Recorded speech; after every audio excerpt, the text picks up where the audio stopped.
How's it going, everybody? Kyle, we're up here with a tutorial on my version of the Cheat 900.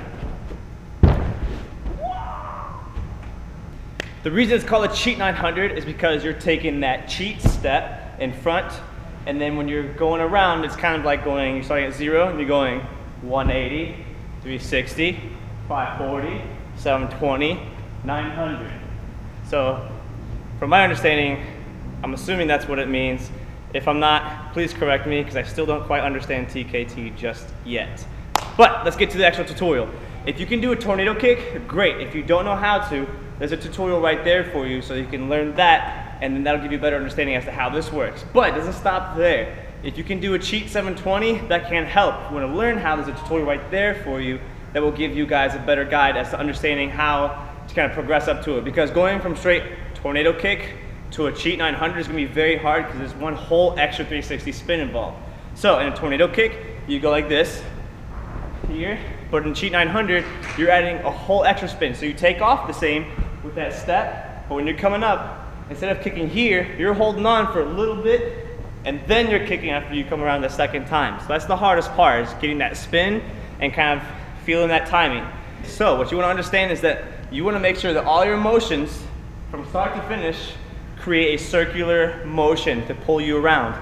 Also, when you're spinning, it's ideal to kind of go up and not to travel, because if you're jumping, you're taking off, and you're leaning, and you're actually traveling and covering distance, that's going to steal from your height. So if you can focus on that step to kind of bring everything up, it'll give you more height to finish your full spins before you come down, and you won't cover as much distance. So let's walk through the beginning part.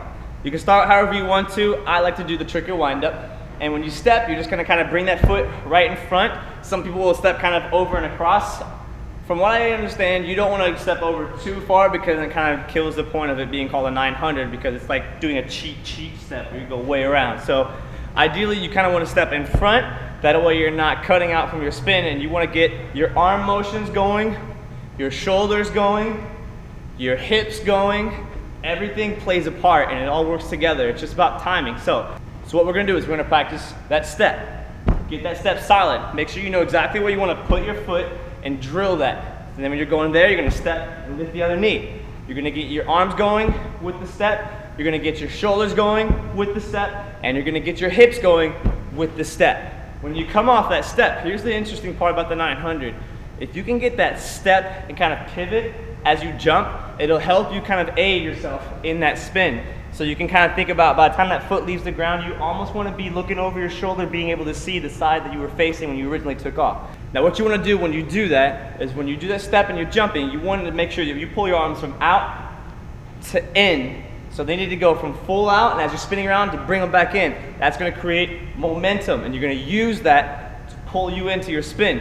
You're going to make sure your hips stay aligned with your shoulders. If your shoulders go too far ahead of your hips, or vice versa, you're going to be off axis, and that's where the leaning happens. You want to try to keep them equal and upright. Keep the shoulders above the hips so you can stay here, because when you go off axis, that's when you start rotating like a top, and that's where you start landing in different angles, kicking in different directions, and that's where it gets frustrating. So when you're coming up, once you get the timing of the arms coming in, the hips and everything working together, and you bring this knee up, you want to bring it up as high as possible. The higher you go, the more height you're going to get. So you got to lift it up hard, and you got to kick hard off that supporting leg. So don't think step, hop. Think step, kick to jump.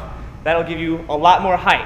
And when that knee comes up, don't let that foot hang out. Try to keep it in here. And there's two ways you guys can do this, because there's two ways that I've seen. You can do the one where you'll step, stay like this, all the way to where you see your target before you kick, or you can step, come here for the first half. When you're going for the second spin, you start transitioning early before you go into the kick.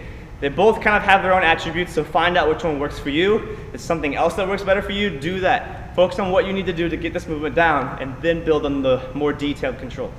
And just in case anybody's confused, the direction you want to kick is the direction you originally started facing. So in tricking, when you're like this motion here, you're usually taking steps to the side, like your body's traveling to the side, but you're usually kicking forward or behind you, usually forward. So when you would step, you would go here, come around, and then that's where you would kick, just in case anybody got confused on that. So if you're having an issue where you're not landing the way you want to, consider your setup. Don't just keep doing it expecting something different. You gotta be mindful of every part. So if you feel like your issue is spinning, consider the motion in your timing. And make sure that when you're going up, you're not spinning like this, but you're spinning like this. You wanna pull everything in, and you wanna make sure that when you're taking off, you're not feeling your shoulders pulling to the side. You wanna make sure that you're not turning your foot in and stepping over too far, because that can steal from your spin. If you're focused too much on stepping around, you're gonna steal from the amount of power that you could jump off. So that's why it's important to kind of step in front. Also, if you feel like it's height, consider how you're stepping. Make sure you're not just doing a quick that motion there. If you're doing this here, where you're jumping to your foot and then jumping off your foot, you're doing a lot more work than you need to.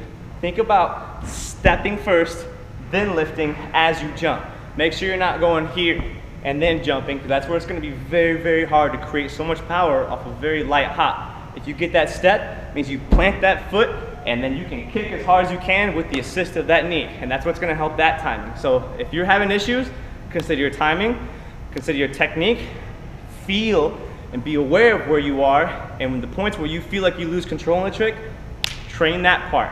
Again, tornado setup, pull it in, keep it tight. You can wait, or you can transition early. When you're looking over your shoulder for that target, open your hips, kick across or down, and then there's your cheat 900 combo after that. And I hope this tutorial has helped you guys out a lot. Thanks for watching. Take great care. Stay positive. Here's one more for you guys, followed by some slow-mos.